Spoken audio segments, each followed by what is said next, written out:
Ladies and gentlemen, Think Asia, Think Hong Kong has been organized by the Hong Kong Trade Development Council, and we are grateful for the support of 18 partner organizations from Hong Kong and 33 partner organizations from the UK. And now, without further ado, I will ask the chairman of the Hong Kong Trade Development Council, Mr. Jack So, to give his welcome speech. Please welcome Mr. So.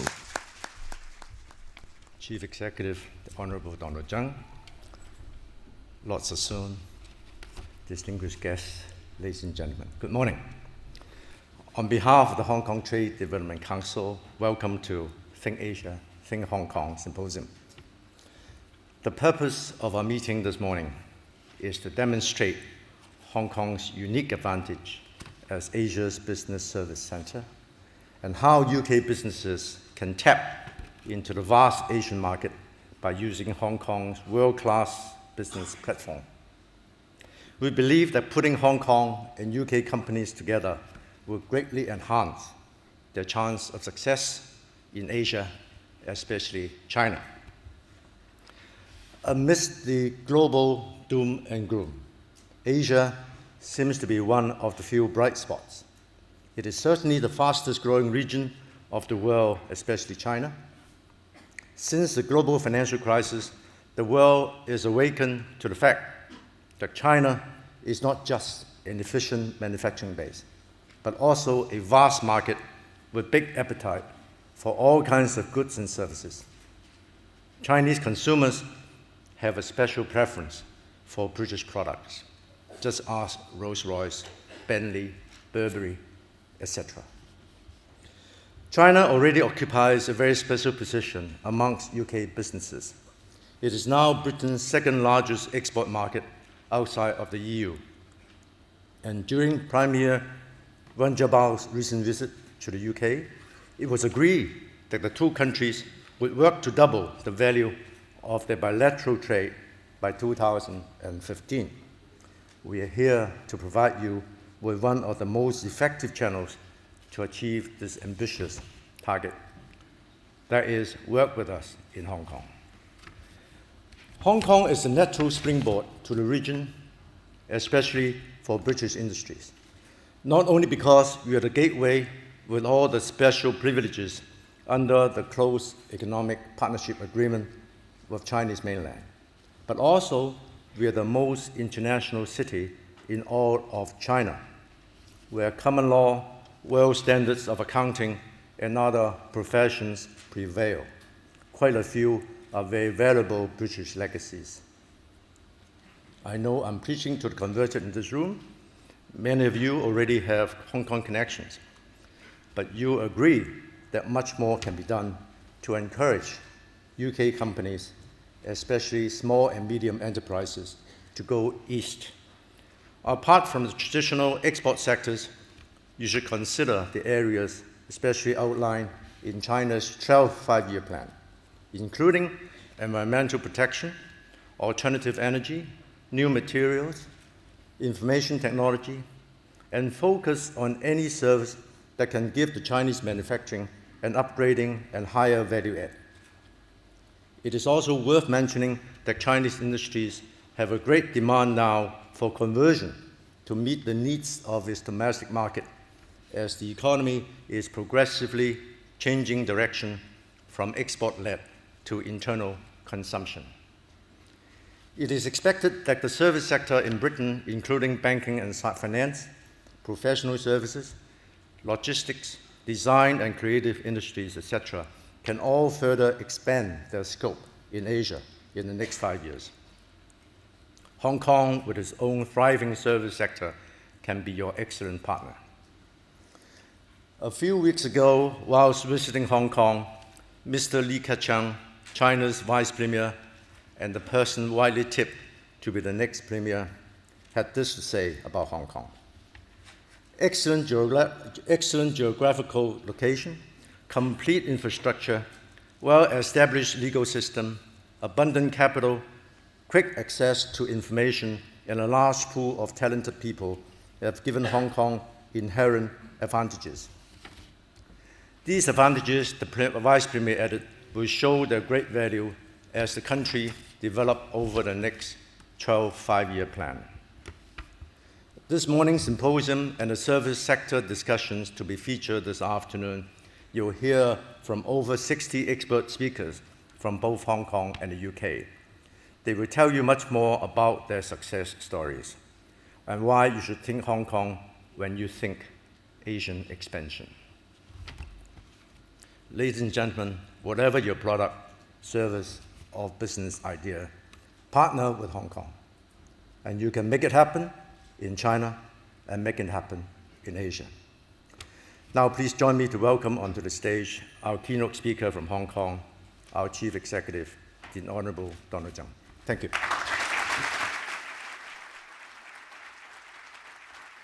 Chairman Jack So, distinguished guests, ladies and gentlemen, good morning to every one of you. First and foremost, a very warm welcome to you all for this Think Asia, Think Hong Kong Symposium. I am encouraged that so many of you are able to join us this morning. Your presence is a sure sign of the strong links between Hong Kong and the UK and a great potential for business between us. Also, a very heartfelt thank you to Jack and his team at the Hong Kong Trade Development Council for organizing this event. We have a very fine lineup of distinguished speakers from both Hong Kong and the UK, covering a broad spectrum of important topics throughout the day. It is a one-stop shop for information on Hong Kong. This event is part of a wide-ranging campaign under the umbrella Think Asia, Think Hong Kong. Throughout this week, here and elsewhere in the UK, we will promote the unique advantage that Hong Kong offers to UK companies doing business in Asia. I'm delighted to get a ball rolling here in the beating heart of London. No doubt these are testing times for businesses around the world. But when you think of Asia, many people think of strong economies, vibrant emerging markets, and increasingly affluent consumers. And Hong Kong is a perfect entry point to the huge Asian market, as hundreds of British companies already know. Hong Kong's unique evolution of course, influenced deeply by more than 150 years of British administration. And since reunification with China in 1997, almost all of these systems and our way of life have been retained and are protected by law. This is a great beauty of one country, two systems, the cornerstone of Hong Kong's continued success as a city in China, but outside the mainland. That means Hong Kong remains a free and open economy. We pride ourselves on our efficiency and reliability. We have superb infrastructure and are fully connected to the global, regional, and mainland China markets. And we have an abundance of well-educated and hard-working people who are full of energy and fresh ideas. Like London and New York, Hong Kong has consistently ranked as one of the world's top 3 financial centers in the City of London Global Financial Centers Index. All 3 cities have thrived because of the superb connectivity required to compete and survive in a 24-hour trading cycle stretching from Asia to Europe and the United States. But as well as being an international player, Hong Kong has an indispensable role to play as China's global financial center. Under one country, two systems, Hong Kong maintains its own freely convertible currency. We have a free flow of information and ideas and a transparent regulatory regime. Around 70 of the world's largest 100 banks operate in the city. And we have a broad, deep pool of financial, legal, and business service talent. All of this supports Hong Kong's role as a testing ground for the new products and for new ideas as the mainland continues to open up, to reform, and to liberalize its markets. This is particularly the case for the internationalization of the mainland currency, the renminbi. Norman Chan, our Chief Executive of the Hong Kong Monetary Authority, will talk more about this topic this afternoon. But allow me to give you an idea of the scale of renminbi business and its potential for Hong Kong. Renminbi banking was launched in Hong Kong in the year 2004. Today, almost 130 authorized institutions are engaged in renminbi business. This includes deposits, remittances, credit cards, and checking accounts. Total deposit in Hong Kong at the end of July topped 570 billion renminbi, or about 50 billion pounds. 55 billion pounds, I must not miss the 5. A more recent major development has been the expansion of the renminbi trade settlement scheme. Businesses in Britain and around the world are now able to settle their mainland trade using renminbi with companies in the whole of China. Renminbi trade settlement through Hong Kong banking system reached 953 billion renminbi, or almost 93 billion pounds, in the first 7 months of this year. Hong Kong is also the first and only place outside the mainland to have a renminbi bond market. Companies around the world have been using this initiative as a way to raise capital for their mainland operations. In the first half of this year, there were 38 renminbi bond issuances, which raised a total of almost 43 billion renminbi, or 4 billion pounds sterling. Just last month, the central government successfully issued 20 billion renminbi worth of sovereign bonds in Hong Kong. This was an encouraging vote of confidence in Hong Kong's role as a mainland's international financial hub. Our deeper financial integration with the mainland is just one reason for foreign companies to think Asia and think Hong Kong. Our city has long been a premier international gateway for trade with the mainland. Think of Hong Kong as a corridor of opportunity for goods and services, as well as ideas and new innovations to reach the mainland markets. We are constantly strengthening ties and breaking down barriers to trade and investment between Hong Kong and the mainland. Often, this process starts with pilot initiatives between Hong Kong and our immediate neighbors in Guangdong province before going nationwide. And because Guangdong alone has a population of around 100 million, this is already quite an ambitious start. Last year, we signed a framework agreement on Hong Kong-Guangdong cooperation. It is the first agenda on Hong Kong-Guangdong cooperation to be endorsed by the Central Government States Council. In other words, another vote of confidence in Hong Kong. The agreement reaffirms Hong Kong's status as a global financial, trading, and logistics center. It also supports expanded cooperation between Guangdong and Hong Kong, as well as nearby Macau. By combining the strengths, we aim to establish the Pearl River Delta as one of the most competitive regions in the world by year 2020. Naturally, we will need some fairly impressive infrastructure to make this happen. Cross-boundary infrastructure projects under construction include the Hong Kong-Zhuhai-Macau Bridge. As well as linking 3 of the major cities in the region, the bridge will help open the less developed western part of the Pearl River Delta. We are building a new boundary crossing to boost links between the fast-growing metropolis of Shenzhen. Another project is the Hong Kong-Shenzhen-Guangzhou Express Rail Link. This will connect Hong Kong to the mainland's fast-expanding high-speed rail network and make train travel much more efficient. All this may sound rather ambitious for a small city such as Hong Kong. However, it is a familiar tune for around 1,000 British companies already operating in Hong Kong. These include some of the world's largest banks, best-known retailers, top motor car brands, media and telecoms giants, and leading airlines. It also includes many more small and medium enterprises which are ideally suited to Hong Kong's business-friendly environment.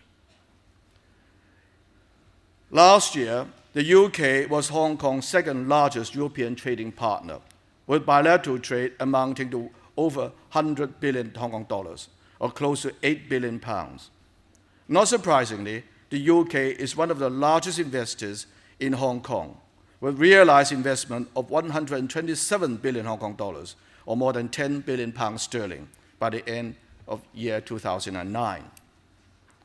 Apart from being right on the doorstep of mainland China, Hong Kong is also a springboard to opportunities throughout Asia. In fact, we are within 5 hours flying time of half of the world's population. But if you ask businesses why they choose Hong Kong over other places, our surveys show that almost all of them place taxes on top of the list, or perhaps I should say a lack of taxes.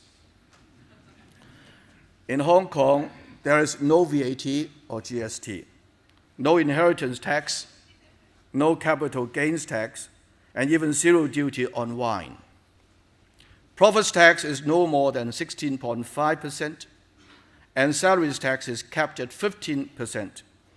Only income sourced in Hong Kong is taxed in Hong Kong. Another reason why British businesses prefer Hong Kong is that our systems are very familiar. Our common law legal system is based on the English system and is upheld by an independent judiciary. English is a language of trade, language of a business community. We share common values of fair play and equality under the rule of law. We have a free flow of news and information and unfettered media. For new startups or expanding businesses, we have highly experienced professionals who can walk you through every step of the way. Our inward investment agency, Invest Hong Kong, handles a steady stream of new or expansion projects at a rate of about one every working day. The UK is our third largest source of projects. The Hong Kong Trade Development Council, TDC, is also very effective at connecting foreign firms with the right partners in Hong Kong and the mainland of China.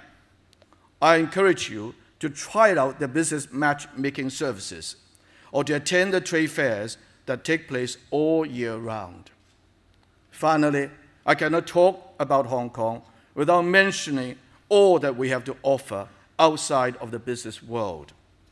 Art and culture, leisure and sport, fine dining, local delicacies, retail therapy, and street and market hagglings, East and West, ancient and modern. All of this is part and parcel of Hong Kong's package. We understand that all work and no play makes a Jack a dull boy, and I can guarantee that if and when you decide to come to Hong Kong, life outside of business and work is anything but dull.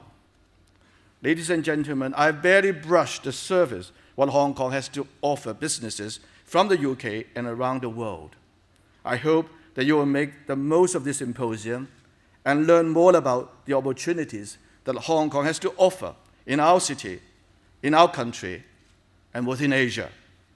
I can assure you there are many reasons to think Asia, think Hong Kong. Thank you very much. I wish all of you a very fruitful symposium.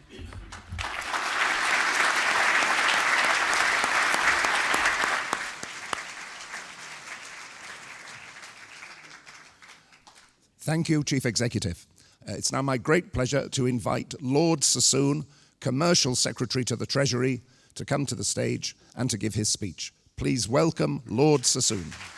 Thanks very much, Jack, for your earlier introduction and for all your work and the work of the Hong Kong Trade and Development Council in organising this event.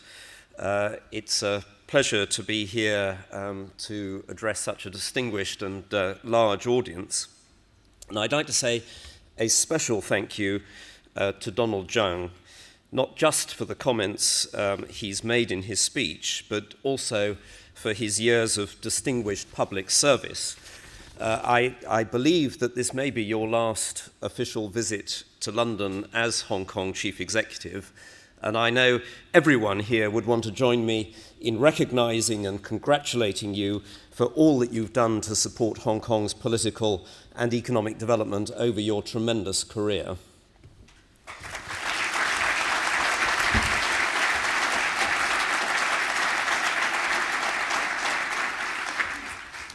Under your leadership, Hong Kong has continued to grow from strength to strength, preserving the values, the rights and freedoms which make this unique part of China such a success and which continue to attract trade and investment from across the world, not least from the UK. But I have to confess that I do tend to become a little nervous in the Chief Executive's presence. And Jack So being here only reinforces my discomfort. And I should perhaps explain. In 2000, when the Chief Executive was Financial Secretary and Jack So was Chairman of the MTRC, I was one of the lead bankers on the company's privatization and IPO.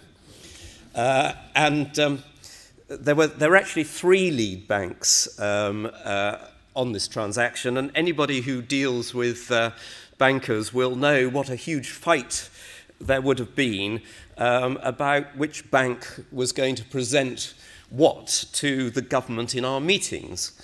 Well, you can imagine what happened when we had to meet the Financial Secretary to present the slightly bad news that the IPO price was not, the range we were going to put out in the prospectus was not going to be quite as high as all the banks had boasted about when they had pitched for the business.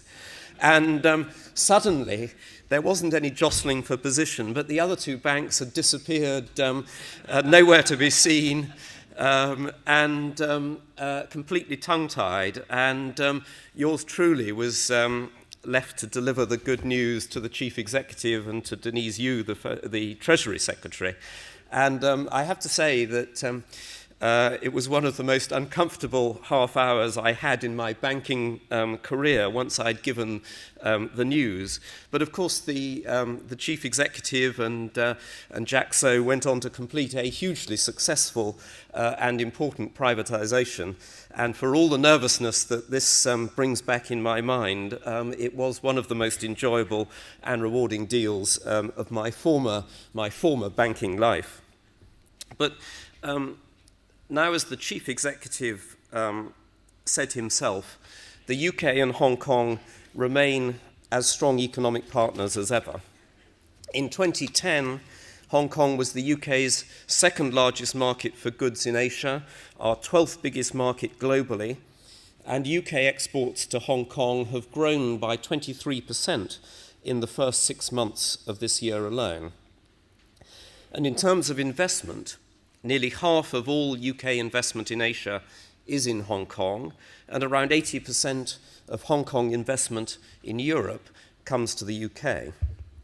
And we have every interest in building on these links as the UK continues on its path to economic recovery through a renewed focus on exports and on investment, which capitalizes on the opportunities present in Hong Kong and in Asia as a whole.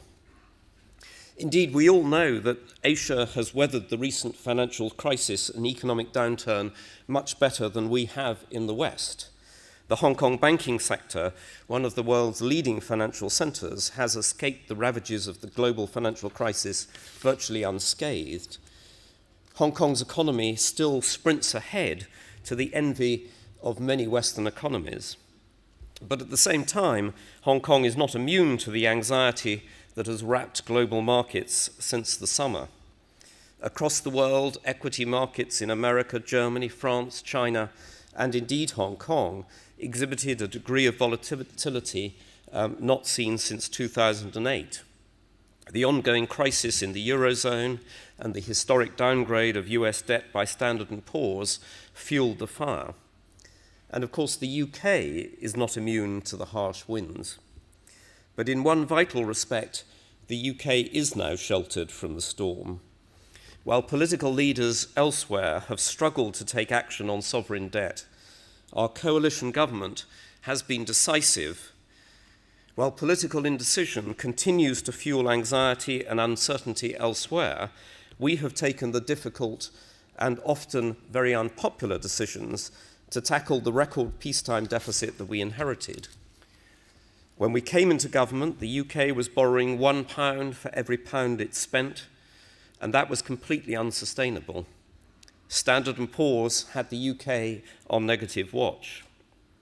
We had to take the decisive action to balance the books, and the decisions we've taken will eliminate the structural current budget deficit by 2015. And that has meant that Standard & Poor's have taken us off the negative watch, and it has resulted in UK gilt yields falling to levels not seen for about 300 years. And this is a huge vote of confidence in the UK's plans to get ahead of the curve, to deal with the deficit. It's a critical vote of confidence in the UK's debt that sets us apart from the Eurozone. And it means that our households and businesses can take advantage of low interest rates as they balance their own books and invest. So fiscal consolidation is the absolute prerequisite to growth. If we had failed to act, rising debt would merely result in higher taxes, higher inflation, and higher interest rates, stifling any chance of a sustained economic recovery. Instead, we have already seen that our approach bears fruit over the last year, with the creation of 520,000 new private sector jobs, a continued increase in manufacturing output, and continued growth in our exports. And we fully expect growth to continue through the rest of the year and into 2012. But we need to work tirelessly to help our businesses across the economy to embed a recovery based on private sector enterprise, investment, and export. And that's why earlier this year we published our plan for growth, which set out our plans to realize that ambition.